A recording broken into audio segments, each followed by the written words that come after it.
Daddy Farouk.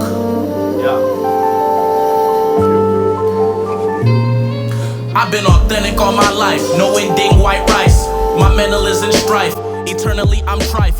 My melanin resists the propaganda of my plight. Wealth on paper, so much royal remembrance when I write. Translate, incredible hope smash when I spit. And ain't no widow stopping me from grooming through my id. My sacrifice and sweat like a man. Oh my God. We ain't there yet. Alright, we're gonna get to it though. We're gonna get to that. Episode, what episode? I lost count. Six. I'm pretty sure. Extraordinary niggas. What's up, man? Episode 6. We on our late night tonight, man. I know, man. You a busy dude, man. You working too hard. Man, I'm turning down money for this thing, man. You got all that bread over there, bro. You got that nice hustle. Man. I'm a day guy. I'm a day hustler. I'm a day nigga.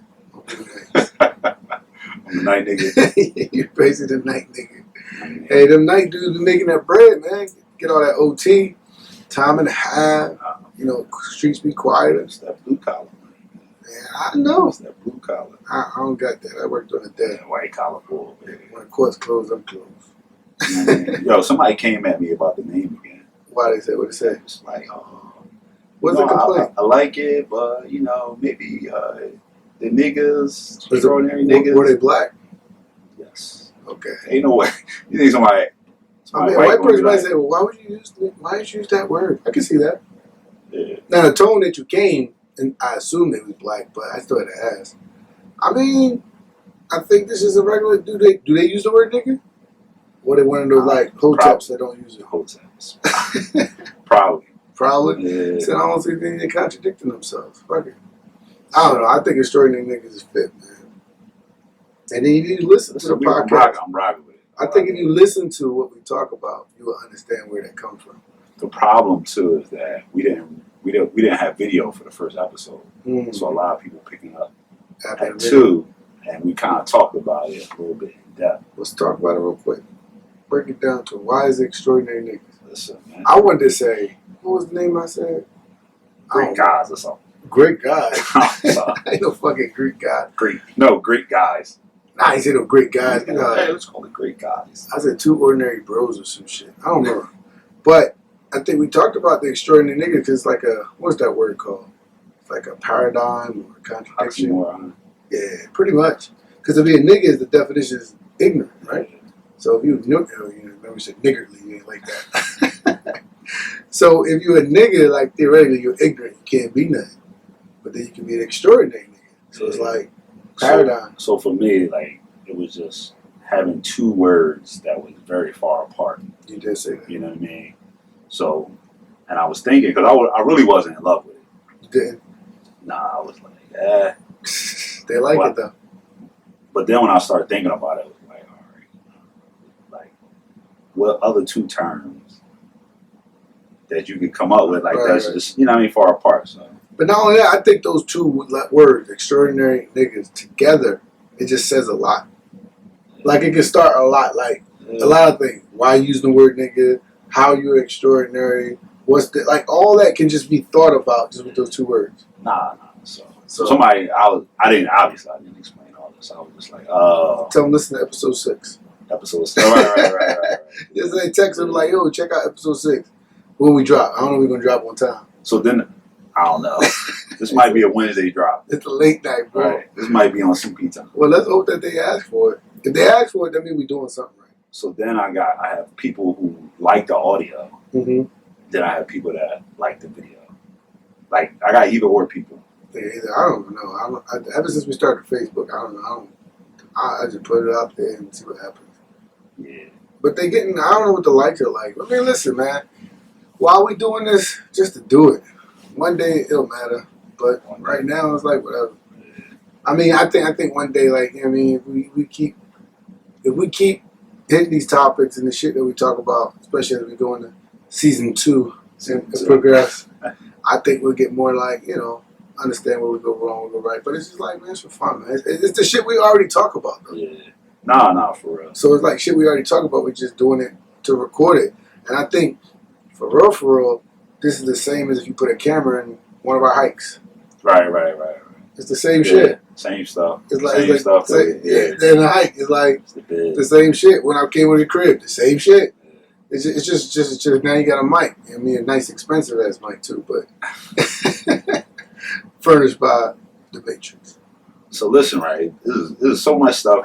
So this is the thing I don't like about doing this, right? Mm-hmm. Is that it makes me pay more attention to like the pop culture stuff. That's good. That I don't. That's like, good. I'd normally be like, man, whatever. But that's the problem with you, bro. You don't have a take on this shit because you don't have pay a take, attention. But now you do. I always had a take. You ain't listen to it. I'll be like, yo, did you see? No, I ain't hear about that. Oh, yeah, I heard about it. I ain't watching. Now I'll be like, now you send me stuff. I know, it sucks. I hate it. You sent me a joke like, look, the Kanye. You was like, Kanye. I was like, where's the link? You sent it to me. Listen. Any other time I gotta tell you about it, or the red table talk. You like you ain't know how to find that shit. Oh, how you get that? I didn't know what a red table. So even like with the Nick Cannon joint. Yeah, that was. You sent it to me. Did I? Yeah, you sent it to me. And by the time I went, like I didn't watch it immediately. I was like, I get to it. By the time I went to watch it, you say what? It was down. Oh, the joke he took it off. Yeah. Oh, so you never saw it? I never saw it. Well, I saw clips of it. Oh. And no, I think it's still up there. When the link you sent me on YouTube took it down, or he took it down off of YouTube. I'm not sure, but I saw it like after you told me that. I looked at it and I think I still saw it, but I don't know. It was interesting. Man. So before we get into that, into Nick Cannon, right? Because I don't want you to get in trouble. Because we're gonna talk about my Jewish friend. Yo, I had to take my post down, though. That shit was just going too far, man. It was going too I had like 100-something comments, and there was one bull, and I know him from high school, Jewish bull. He wasn't like coming at us, but he was like, oh, man, he was going in, Swiss cheesy, and he wasn't Swiss cheesy me, bro. But he wouldn't stop. And then the worst part is 3 a.m. It's 3 o'clock in the morning. So you can't, like, if it's your post, you kind of got to play like referee. Like, you can't just let it go wild when it's your post. So you don't be on social media like that. You just be there. Right. But you can't let a post go like 200 comments and somebody saying some crazy stuff. So I don't. So you got to address it. So I don't post like that on social media because it's a lot of nuance in all of this. Mm-hmm. And when people, you know what I'm saying? Like people can make all these inferences about you and all stuff like that. Why you care? And you care? You took it down? No, because of where everyone else was going. It got so far, like beyond my control. I don't have the time, like, because there's some people like that's what they do. Like, yes, they typing up letters and papers. They got references and like like it's just a little quick. And I might not. And you be out. I'm out. But somebody done did a whole thesis on something and got other people to come. Like, and you gotta come back at them. Man, listen. No. Listen, I use Facebook. I don't really use Instagram no more like that, but I use it as a sounding board. So if I see something and I think it, and I think it's worth saying, I'll say it. Sometimes it might be controversial, but I'll speak. The sad part, if you watch anybody follow me on Facebook or anything, I speak just as much critically of black people as I speak of any other person. So it don't matter if it's black or whatever it is, I'm gonna speak on it. And then sometimes people just keep going at it and make that joint go long. And it went so long, I had to say, I got to turn it down. Yeah. I kept the video. Then somebody asked you, like, why you... Wait, so you did a post. Yes. Then you had to do a video explanation clarifying your post. Yes. Then you took the post down. Yes. Then somebody asked you, like, why you took that joint down? He did. My man, he did. Like, and I explained to him, like, it's getting too far where I don't have... Because what you write in so much of the nuances, totally agree. But the problem sometimes is if you got 200, 150 comments, you can't monitor everything. So if somebody say some crazy offhand ish, and if you don't check them, in theory, you accept that. Nah. So I mean, that's what the social media looks like. It's like it's on your post. So before we get about the post, go ahead. So all right, look, right. So two civil rights icons. Mm-hmm. I'm not doing air quotes. I don't know why I was about to do air quotes, but I mean just stuff like icon and stuff like all the icons. For me, I don't feel like I just don't give that up. Icon. You're like, no. I mean, two greats, right? Mm-hmm. Two civil rights greats, John Lewis and C.T. Vivian. I don't know C.T. Vivian. It's okay. It's all right. All right, break it down. A lot of people don't. I know John Lewis. So John Lewis, they passed away. You didn't give me notes about CTV. You told me that I looked it up. You know that, right? He's trying to make you feel stupid. That's cool. Nah, man. Like I ain't look. You didn't tell me the name. You told me John Lewis. I know John Lewis. So Reverend C.T. Vivian, he was just one of the people that was organizing. I think he took what they was doing at SNCC and did it in Tennessee, I think. Okay. So just on the ground troops and soldiers. He died this week too. They died on the same day. Okay. So I'm gonna be honest, right? Mm-hmm. When I was younger, I was very critical of like nonviolent civil rights people, really trying to see where that impact was at, and trying to relate what they did to our current condition. Okay. And because we pushed it like they were victorious, yeah. Right?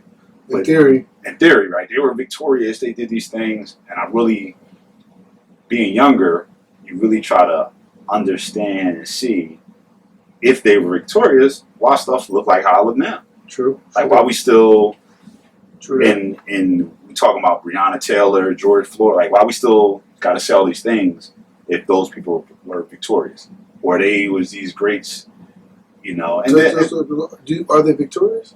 Or you say? Well, I mean, it's implied. It's not. No, but now do you feel like they were? You said before you was questioning. So what's the answer? What's your result? So. I wouldn't say that they were victorious. I would say that they were people who helped push the needle somewhat. And I don't know. Again, I didn't look up CTV, but I think people like John Lewis, they was very controversial in so much as willing to sacrifice and put themselves out there. You got to respect that. I just feel like, and I've always felt like, well, not always, but for a while now, integration had a lot of unintended consequences. And it's kind of like blacks, African American. I was told today, by the way, there's no such thing as African American, but right. Somebody told me about me today. I was like, okay. He also told me slaves didn't come here on boats, but nonetheless, I was told that born here, brother. That they did. I know. But I feel like that they put that one goal of integration. That was really like the predominant goal, and as a result, once you got it, it was like nothing else. I think Martin Luther King, at least if you look up some of what he was doing before he died, with the Poor People's March and different things of that nature, he was moving towards other stuff, but their movement was a lot about integration and making sure that it could be. And I know they had other parts like voting and different things, but the whole point was to be able to integrate. And I think, and it saddens me somewhat because I think that was a goal. Once it became a reality, it was like, what's next? And they never got to that next. But I think they never got to that what next. So the people like John Lewis, I think they applaud what they did civil rights. But sometimes I look at like his career as a congressman and say, where is that next? Like what happened next? So I just think that's the natural. You see what I'm saying? Like you only this rebellious G for a certain period of your life. You can't be an 80-year-old what they call a rebel. You're not living that. Bernie Sanders was. Stop. Well, you know why though? Because Bernie Sanders can assimilate into whiteness the way we can. Oh, we get to another topic. So, but what I'm saying is that, so even when like I look at terms, right? Mm-hmm. So I always talk about I got some other place that I talk to people else. But when you think about like revolution versus reform, mm-hmm. You see what I'm saying? Like, I think people really got to lay on that. I think most of us, while we talk about we want a revolution, we're really reformers. But I don't think there's nothing wrong with that. I'm not saying anything wrong with that. But my only problem, like I said, revolution or reform, I think, and it begs the question now, John Lewis, not, like I said, I don't speak ill on nobody, but just talking in general, people like him, once Jesse Jackson, Al Sharpton, right. Once you made that push, right? Right. Now you kind of got that clout and you got to simulate it. Then it's like, what's once you get absorbed in That's It's the like power you're of the a part. system, though. Exactly. So it's like questionable. So now you're neutralized. Pretty much, because you can't be a revolutionary anymore. Like once, like you said, once you was a young 20-year-old bull on the outskirts, fight. But now you the 40-year-old dude, and you be like you got kids. You want your kids to go to college. Yeah. You like to go on vacation, and you now sitting in this. You got the platform. Does the revolutionary stop? And I think it does, and that's where I think, and that's the sad part about it. I think it does. It shouldn't though.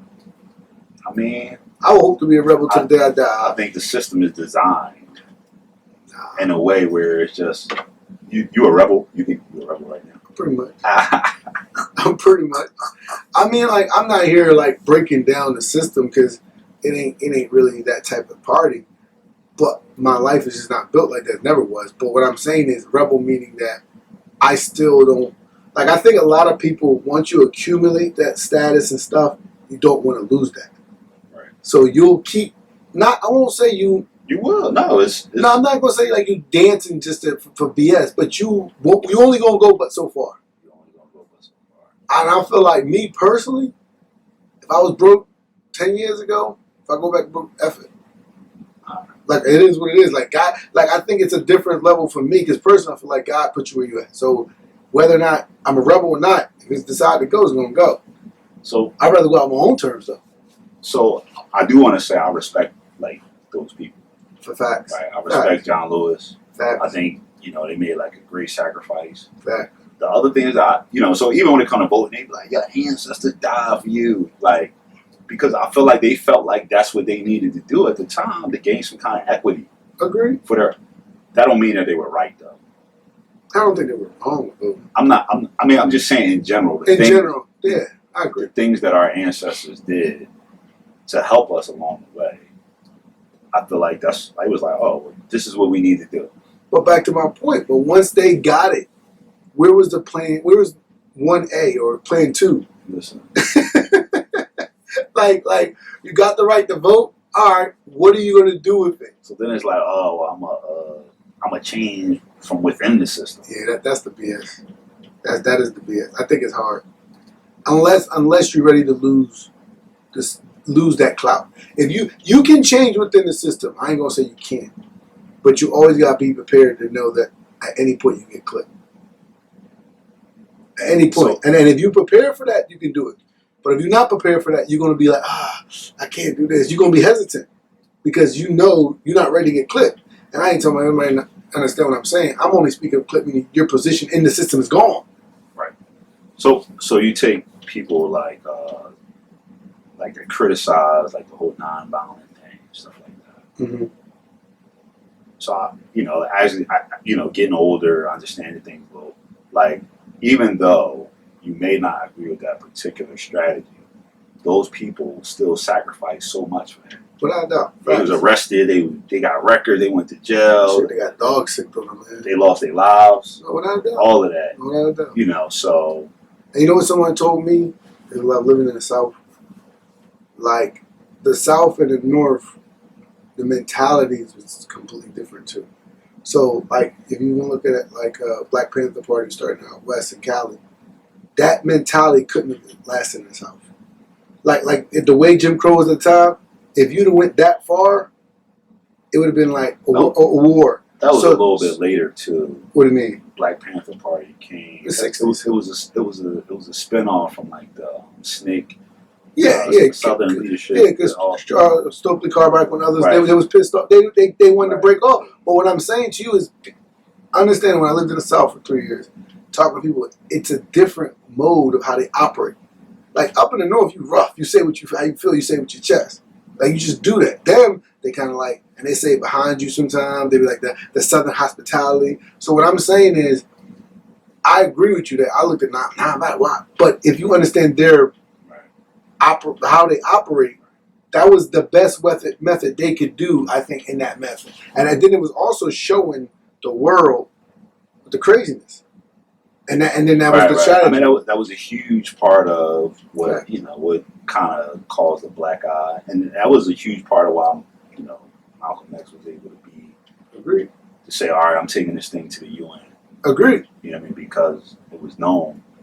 So No, in fact, I mean, once you got on the video and the cameras and all that stuff and the people, I mean, and then, you know, that led to it. But I'm just saying, it definitely makes you look at sometimes when people die, it's like that was a part of that. It's Right, like, right. It's like that was they sacrificed.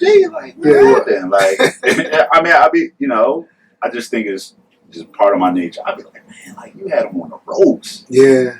And then you start getting money. I won't say money. I won't say money. It might be status. Status, position, money, like all of that. Start losing weight like Al Sharp. Get the Jerry curl slicker. So I'm just saying, I mean, you know, so those people, I mean, and not for nothing, like, those people was like right there. So I'm standing next to you. You get a bullet in your head. No, that's true. It was a front I might be like, I don't know. You know what I mean? I don't know. I mean, they did a lot. I would like to say I wouldn't. But. They did a lot. I respect. So so I definitely respect. Big ups to the sacrifice. Who was the other person? CT Vivian. CT. But there's a whole bunch of unsung heroes from that time. You know what I mean? So yeah, like Kanye said, that 15-year-old girl that before the dark skin. You want to do Kanye or you want to do this? Well, I'm letting you do. Which one you want to do? Because you got the name Matrix. That's the producer name. So we can do that. So all right. So back to this Facebook post, right? Mm-hmm. So the Facebook post. I broke down the Nick Cannon interview, and me personally, I think he said some dumb stuff. You know that interview was 2 years ago. They said that, but it looked like if it was 2 years ago, he uploaded it recently. Right. No, that's what I'm saying. Okay. They aired it. That might be true. Okay. Because when you look at the post, it was aired in June. But anyway, he said some boneheaded stuff. So people said they want to shut this podcast down. Talk about it. They probably will. But if you got to know how to be politically correct. So as your lawyer, I'll check some things you say. I mean, only 4 people watching this. I mean, maybe 10. But I think he says something like, if you know 5%ers, if you know Hebrew Israelites, a lot of their concepts, people think that they anti-Semitic. I don't know all their beliefs. I'm not going to say they are or not. But the ones I've talked to, the basic premise is that black men were the original man. And when we start reading the Bible and all the history that we read in the Bible and the Torah and all that stuff that theoretically are now attributed to white people.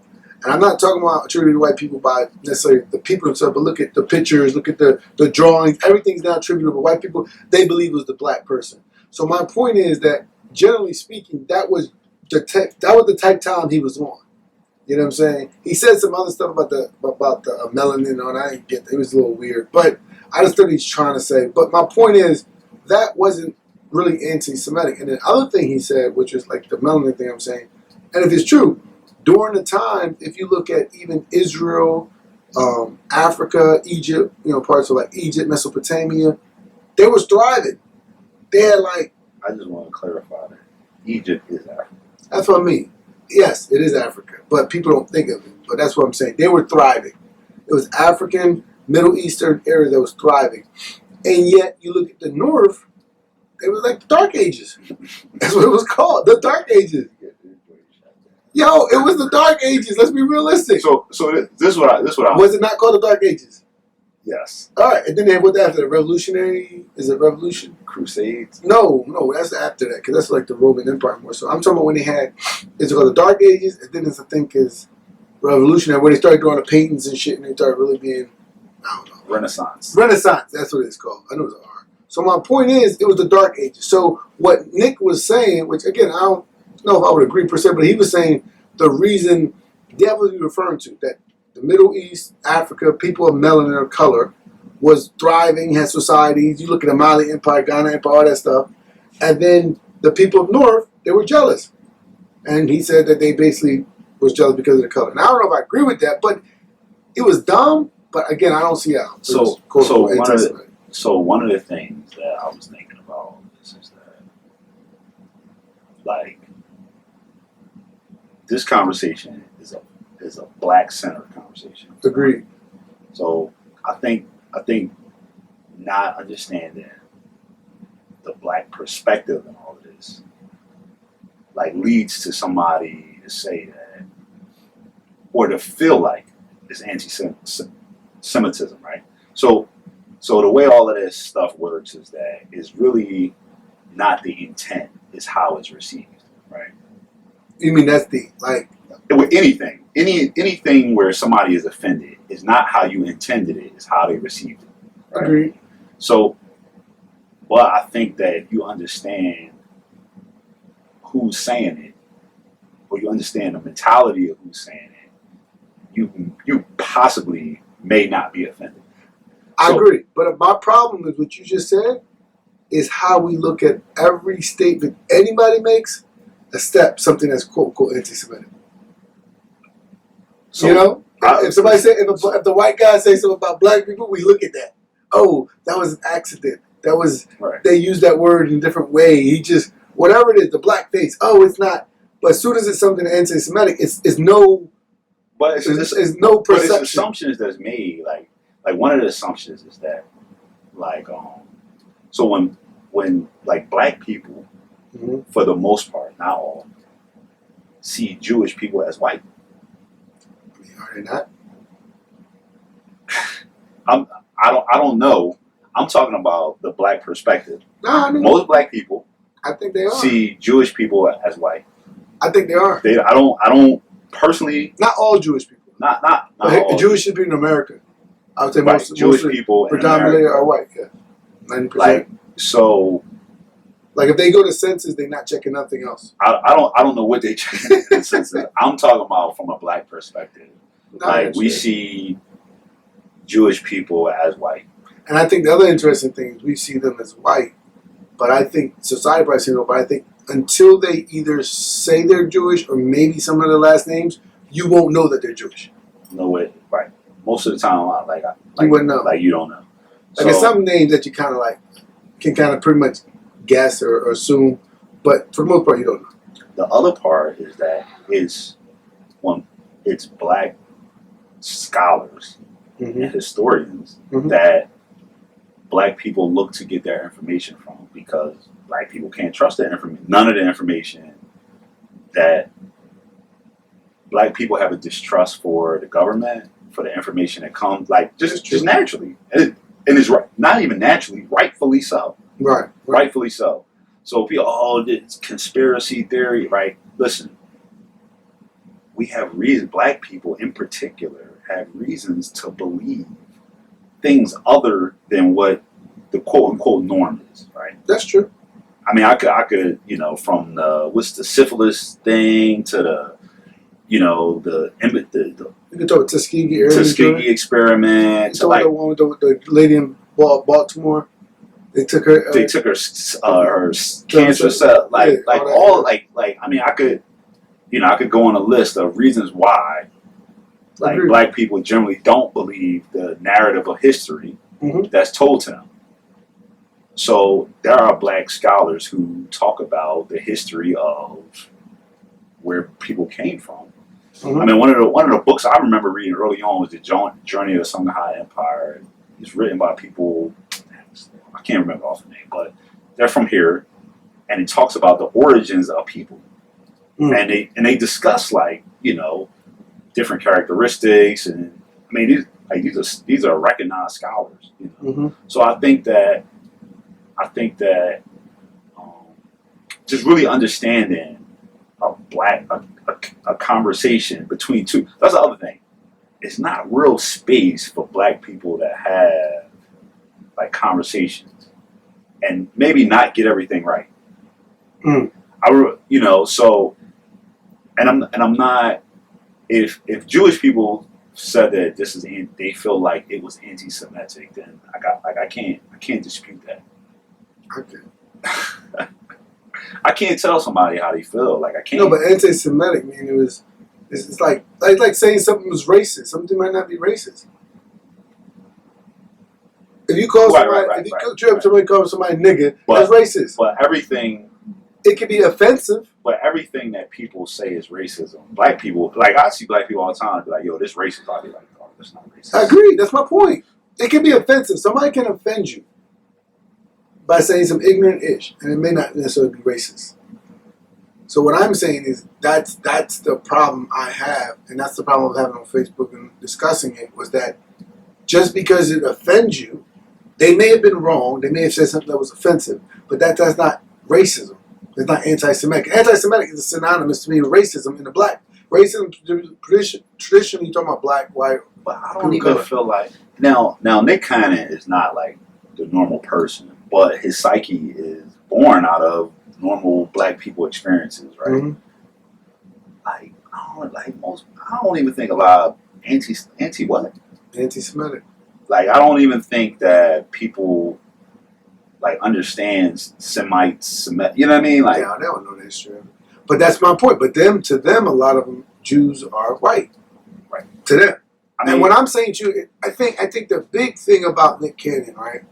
And I gotta talk about the response in a second, but the big thing about Nick Cannon that people just don't understand, I was trying to explain to my friend who's Jewish, is at the end of the day, y'all are perceived to be white.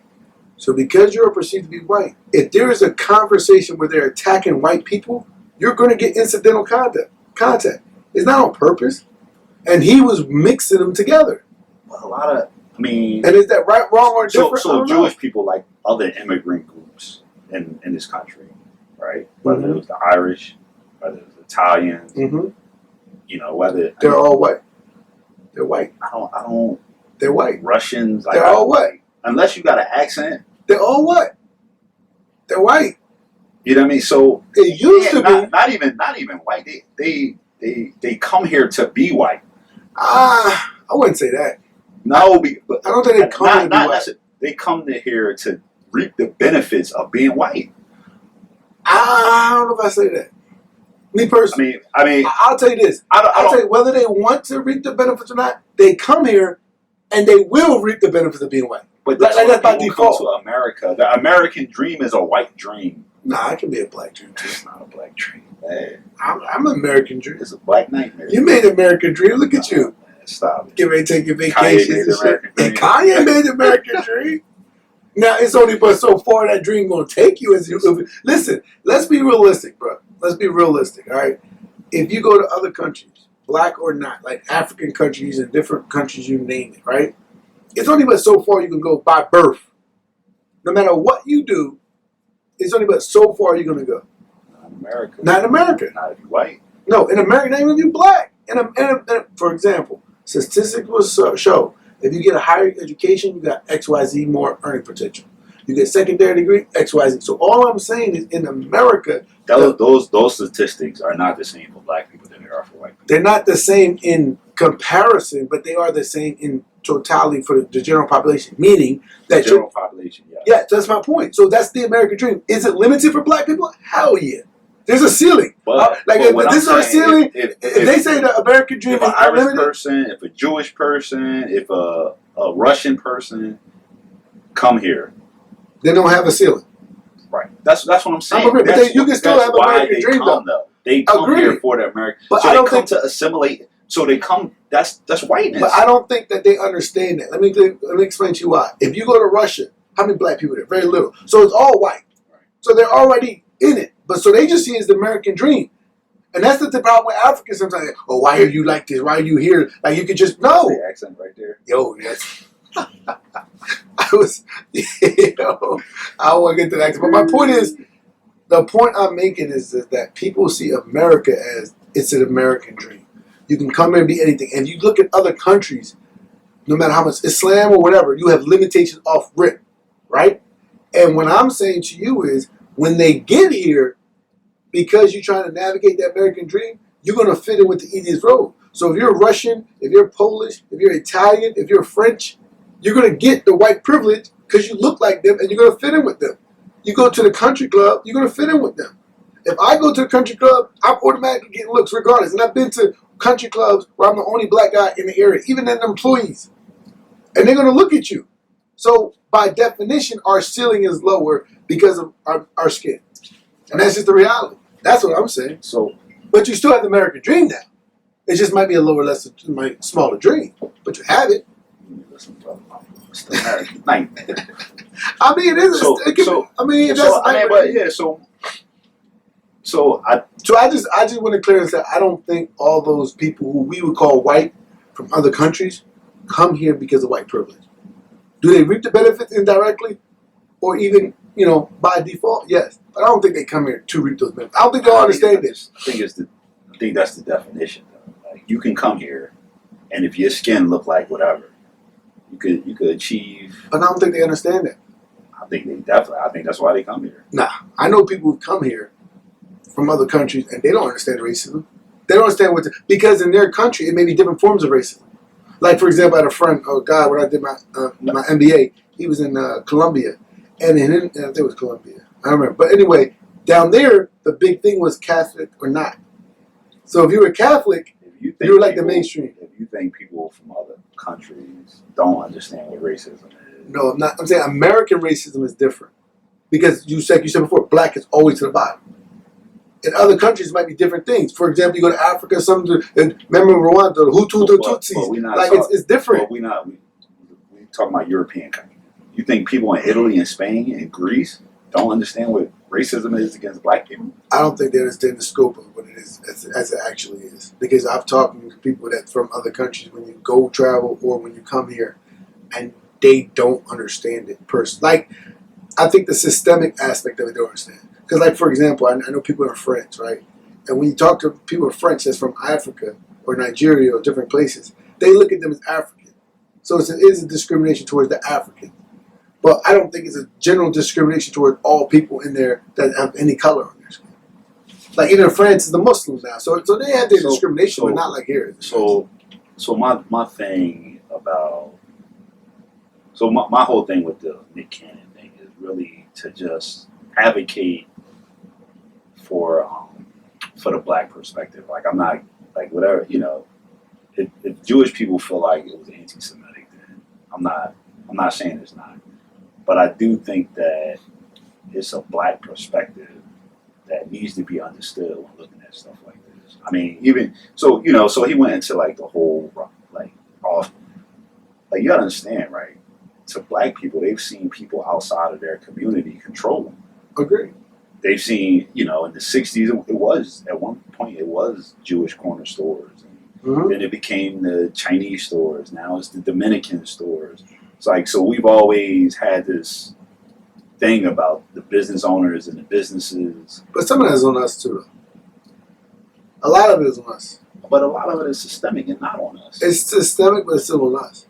See, I think Jewish, Italian, Polish, sometimes even Russian, depending where you are, they have the ability to assimilate. Don't disagree with that. I'm not knocking that. But that's huge, though. That is a huge thing. But they also have collectively merged and formed themselves so that when they had, almost like they're monolithic, like they all had the same goal, all issues.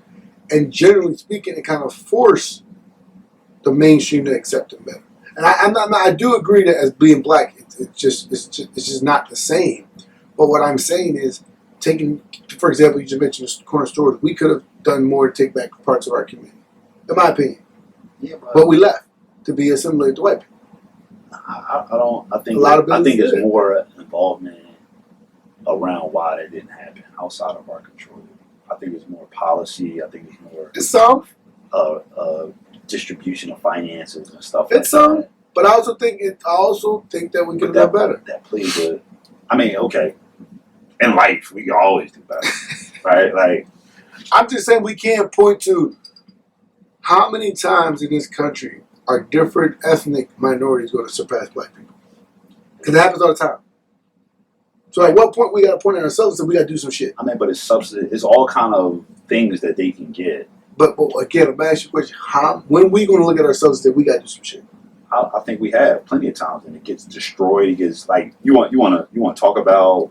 You know, we could talk about all of the different things that happen, that traumatic things that happen that damage the psyche, like that you see, like well, last time we tried to do this, they blew it up. So, like, what I'm gonna do? I mean, so I'm not advocating for like complacency. I'm just saying like it's a reason behind this.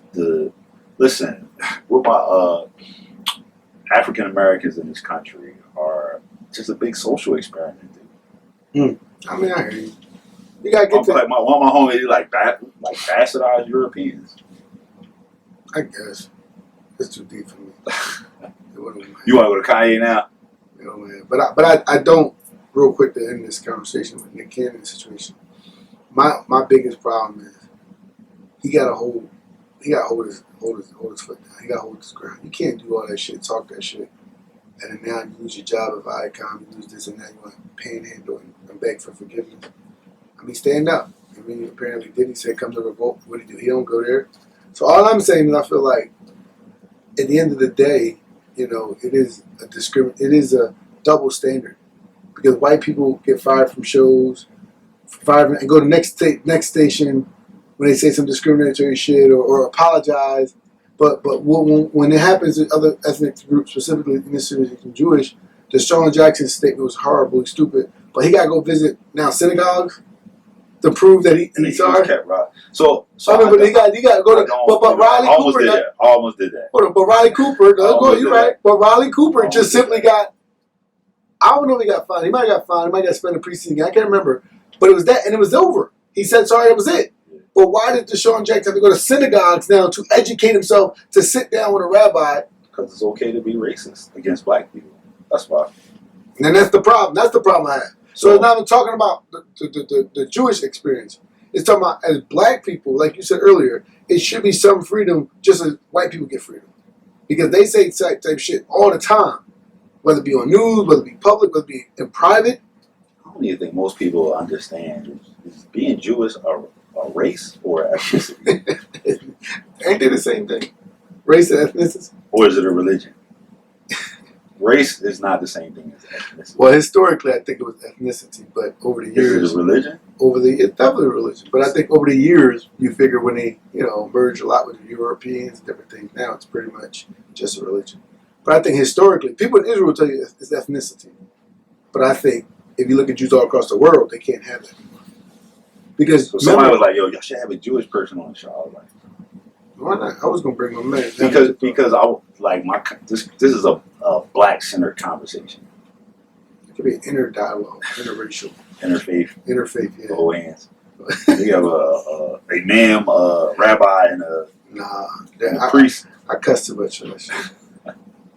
Kanye, what's up, man? Easy. We only got like a little bit of time that we talked all that time.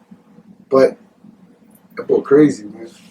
So you like it though. That's the sad part. You actually agree with it. I don't. I listen to the whole thing, right? And so I do think the boy is crazy. He's crazy. Don't start with disclaimer mode, folks. Just say your point. But. Not a but. You know what they say when you say but, right? What? Everything before it is you just contradicting it.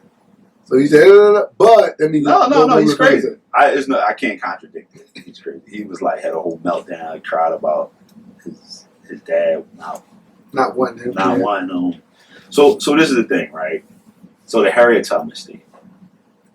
False.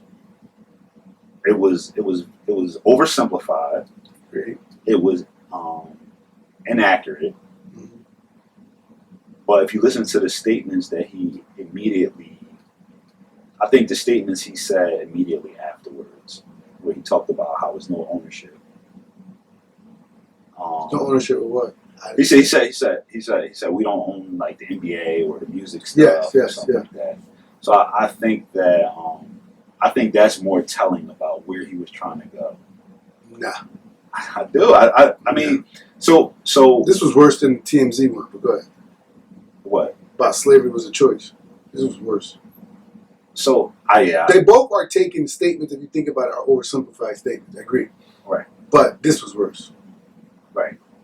So the other part about it is that I think this is like niggas go crazy, dog. Niggas go crazy. But this is systemic oppression. This is what they do to niggas. Man, Umar Johnson, remember, that nigga's crazy. Like, yo. But hold on, pause.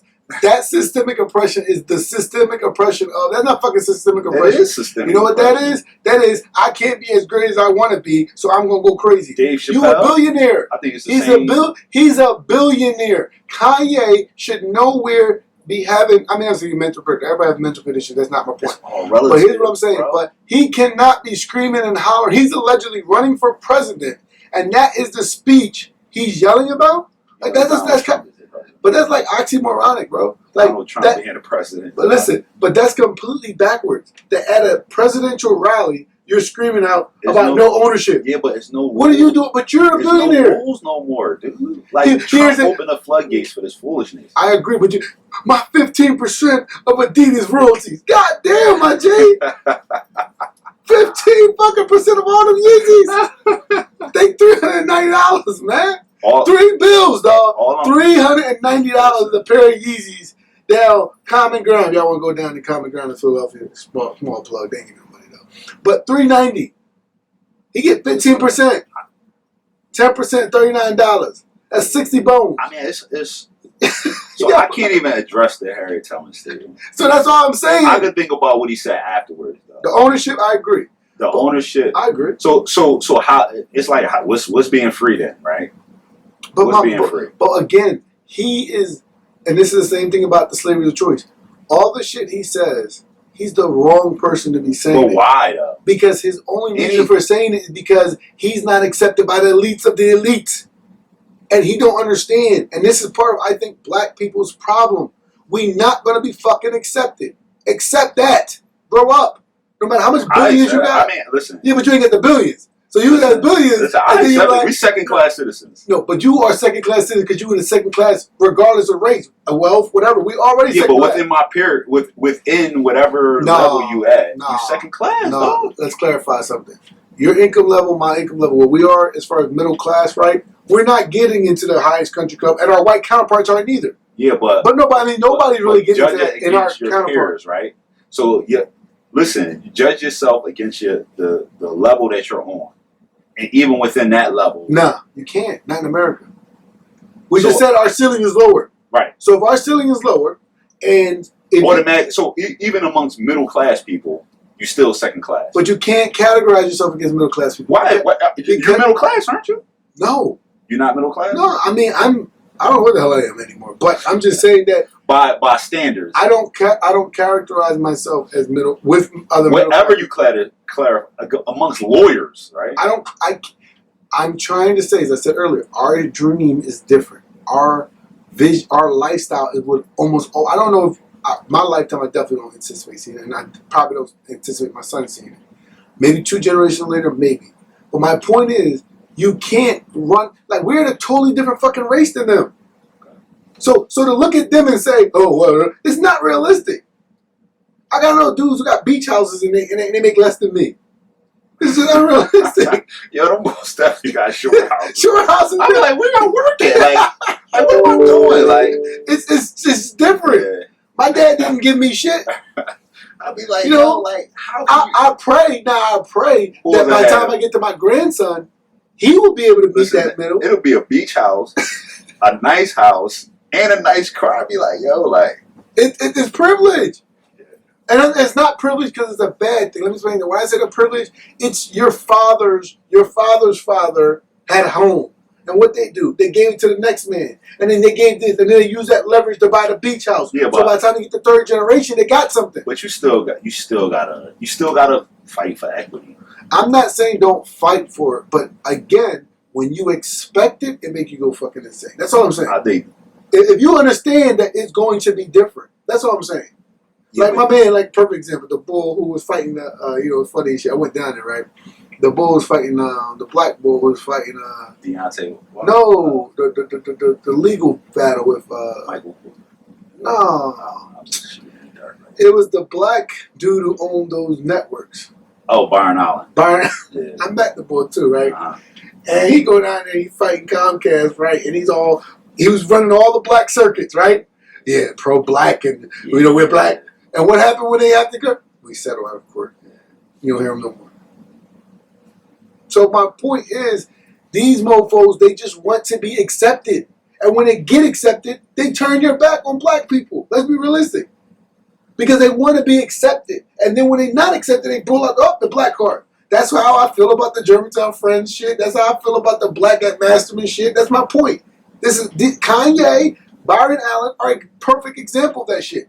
It's like you get into the situation like, oh, I deserve it. And then you don't get what you deserve. And I'm not saying you shouldn't. But what I'm saying, then you're like, oh, wow, I am black. Nah. I don't know how you could ever not know that you black. Oh, there's some people who don't know they black. I don't know. A lot of people don't have a rule. A lot of mofos don't realize they black till college or high school or late. Like yeah, but this is what I'm saying. But Kanye is recognizing that he's black now. Not when he first got I don't with even want Kim. to use Kanye. Not when he first got with Kim. Not when he was running over North. I don't even Not want when to he use was Kanye. he wasn't recognized he was black then. He didn't recognize he was black when? He even says it when he didn't get his deal with Armani and all the people didn't let him have his own shit. That's when he recognized. He said, "Wait, I'm black." Damn. All right. I'm not advocating for Kanye. I'm just saying that.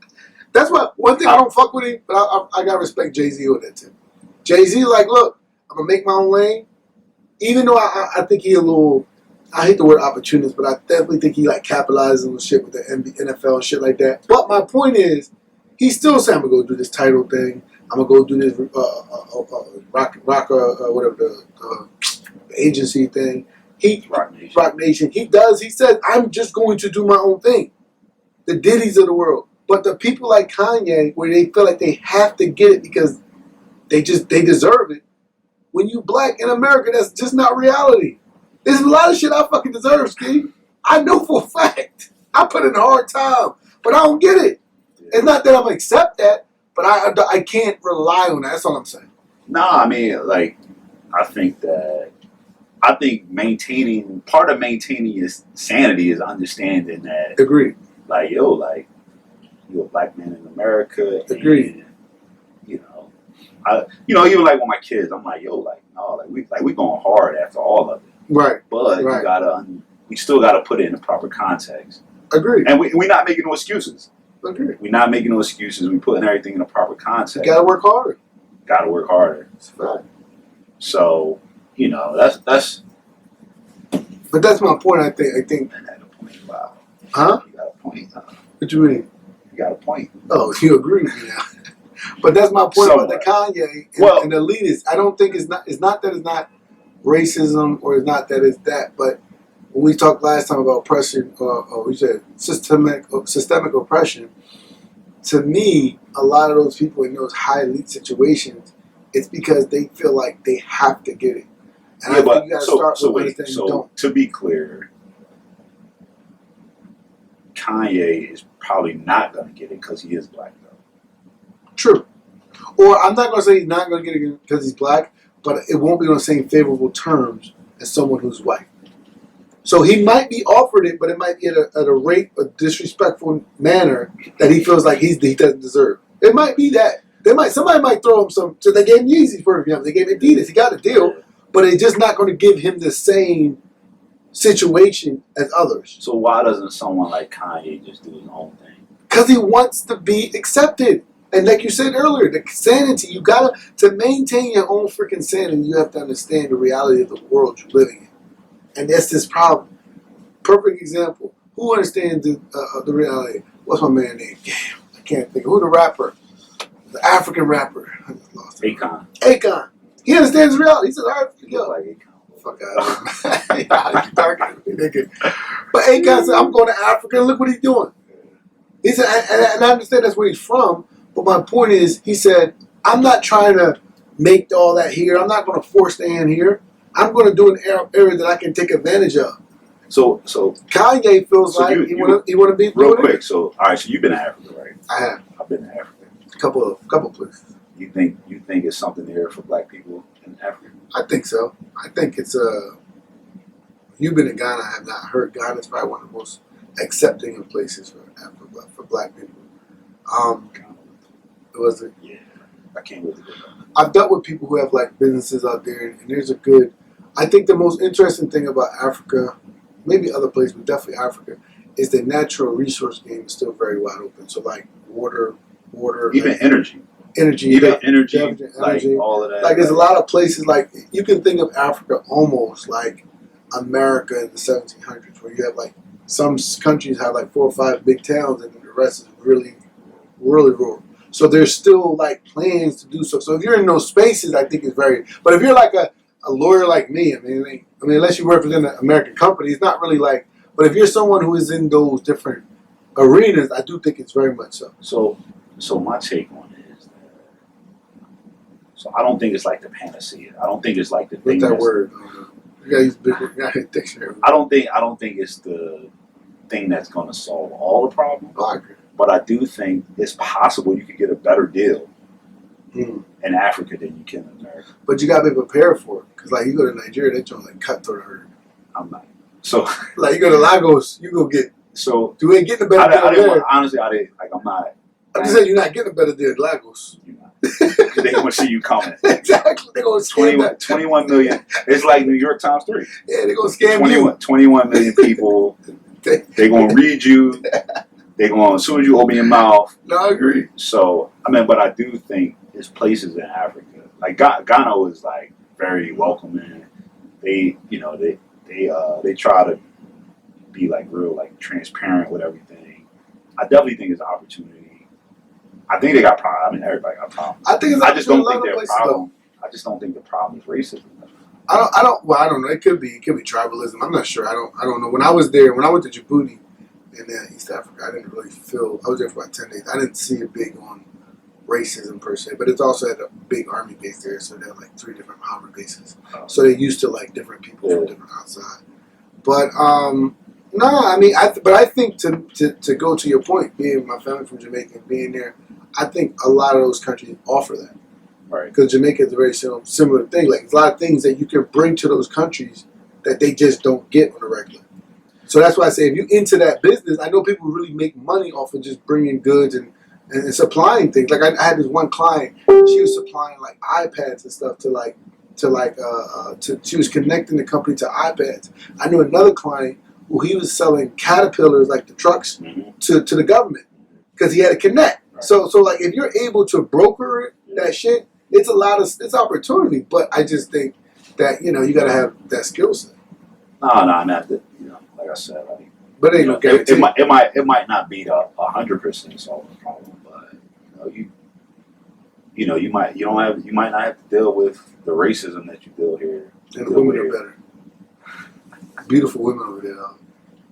The whole country is beautiful. Man. It's beautiful women. The whole continent. You can admit the beautiful women, man. It's beautiful. It's beautiful. It's beautiful. I mean, black women are beautiful. Period. Yeah, black all women over the world. But all in over Africa, the world, black women are beautiful. You can admit it, man. Let's be realistic. I'm not saying they're not. All of them. All black women is beautiful. No, I mean, generally speaking, yes. But in Africa, the women are beautiful. Skin perfect. They be beautiful. It's just certain stuff you gotta get used to. Cause what in Africa? Yeah, it's different. I mean, I agree. But you talking to somebody who like dead ass at 6, 7, 8 years old. I used to go to my grandfather's house in Jamaica, and we went to our house. I mean, the shower was outside, where it was like a hose outside. There was no hot water. It was what it was. No, I'm just saying. So I'm used to. I've done that. So it doesn't like that shit. Don't it was a great experience. Like when I was in Djibouti, the freaking lights would just they would have electrical shortages, so the air would go out in the middle of the night. You wake up like some countries don't even have 24-hour electricity. Yeah, I heard. Ghana, believe it or not, even like the smallest villages they're pretty good. Had electricity. Yeah, but their infrastructure, like you said, is opportunities for stuff like that. It is opportunities, man, and you can find a beautiful woman too. I'm just keeping it being, because I think because before we end, that's the one problem I think people have with Africa is that there's this misconception of like the Americanizing, the Westernized, and everything's here and all that shit, and even with the women. No, them James.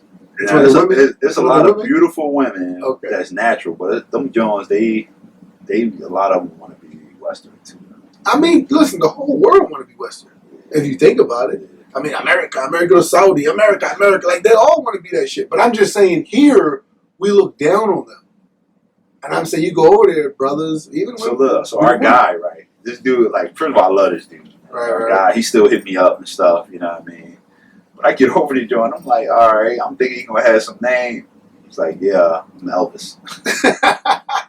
He was doing that for y'all. I was like, no, that's his name. His name Elvis? I was like, bro, listen, I gotta call you something. I can't be calling like I ain't come all the way over here to call you Elvis. Nah, I mean it's different, but I just think here in America, you got that systemic racism. You got the thing that's gonna hold you back.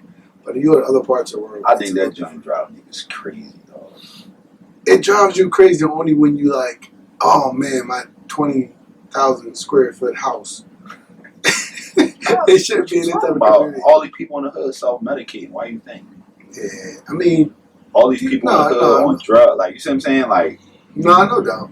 I think it literally drives you crazy, dog. I think that's something we're supposed to talk about. I don't know what that Oh yeah. All right, look, we're gonna wrap it up. But the end, we'll wrap it up. But to end your point, I know, right? But to end your point, man, I think that in the hood is where you really see the systemic oppression that is like fucking with your head.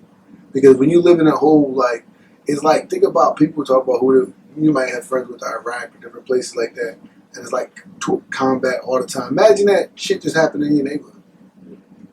Like, I don't have to imagine it. Like, just like, I don't have to imagine. It's just every time you look up, my little brothers know like 3 of their boys been dead. That's what I'm saying. I don't have to imagine. So it's like, and we was supposed to talk about that today. We was. Nah. But we're gonna get to it. But my point is that, so I definitely agree with you. There's a lot of trauma. A lot, and that is a form of systemic oppression. Yeah. By putting all that trauma. So somebody asked me like, yo, like, you know, like, you read all of this stuff and like you look at these reports, like you gotta check out like the Kerner report, the 1932 report on how, like, there's all these reports. Like, I just be going like in the rabbit hole, but not like the crazy conspiracy theory rabbit hole, but like information, like real tangible. And it's like I have to read it to not go crazy, because this joint really had you thinking something wrong with black people. Oh yeah, it'll really have you thinking like, damn, like, what's wrong with us? But so I have to read that stuff to really get to understand. Like, oh, all right, it ain't us. But the funniest shit you think about, to end it, I mean, my class comment, it's like the shit repeats itself. Absolutely. So it's like they'll do like the housing projects and all that shit. Then like 20 years later, oh, that was a bad idea to put all these big ass towers and no, like it's so just like now later we're gonna change it up. And they do the same shit. My feeling, right? We talked about Reconstruction before, right? Yeah. So what America, the government, is really good at is studying something and figuring out a solution to it. Right? Reconstruction was an excellent idea. The original things that they studied it in the 20s, the 30s, the 40s, like all of these studies came out with recommendations that would have solved or would have bettered our condition. And they just don't do it. They don't do it. They don't want to do it. So but I'm looking at all of it, and I'm like, do they not want to do it, or we don't put the pressure to make them want to do it? Is this that's a part of it too, though? I don't think we. That's a part of it. Part of the problem is that our condition it hinges on the benevolence of white people. That's true. All right, man, we gotta go. And that's the Kanye issue. That's why Kanye was screaming. Kanye crazy, dog. That's why he was screaming. It's crazy. It's hinted on. The white people accepted it. All right, man. You know it. Niggas. 6 is in the books. Coming out. I know, right? I gotta try to make it tomorrow. Sorry. All right. The mighty Farouk. Yeah. I've been authentic all my life, no ending white rice. My mental is in strife, eternally I'm trife. My melanin resists the propaganda of my plight. Wealth on paper, so much royal remembrance when I write. Translate, incredible hope smash when I spit. And ain't no widow stopping me from grooming through my id. My sacrifice and sweat like a midsummer Eid. Your organs on the floor cause you keep raising up your deeds. These youngins add a sir like I got shoes on my feet. Like ain't no chinks in my mail, like I keep a sword in reach. Nights at the table here for green